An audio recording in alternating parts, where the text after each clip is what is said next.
Hi guys, Dominic here, and today I'm just going to go through a hip flexor stretch with a foot up on a box.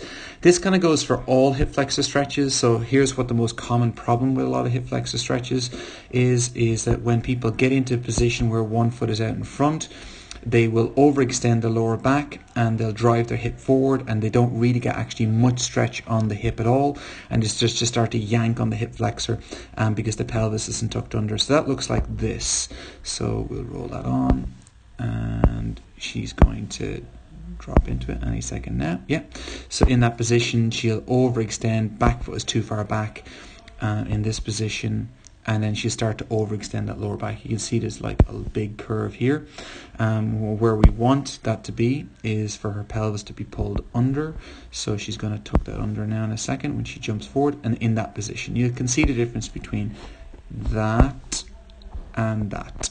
So our back heel should be down. You'll see back here we need that down, and so we'll move that on now in a second and show you the right position. So if we roll on, she moves in a bit closer, pelvis is tucked under, kicking in her abs, so she pulls the pelvis back and up in that position, and then she can lunge forward in it and get a proper stretch on her hips.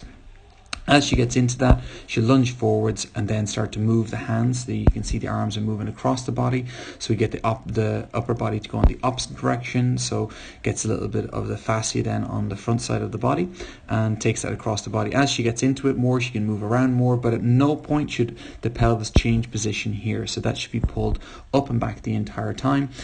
Even if she does rotate, nothing should change there the whole time. I'd go for about maybe 45 to 60 seconds on each side, kind of get a feel of what one side feels different relative to the other side, and then also combine that with some soft tissue work around the glutes and hips with a foam roller or a ball then as well. So hope that helps, and keep working on getting into the right position, trying to turn, but don't lose that position in the front of the hip by tilting the pelvis backwards like you're trying to do a hollow hold, or what happens then in, let's say, a toes pointed plank where you're tucking that pelvis under.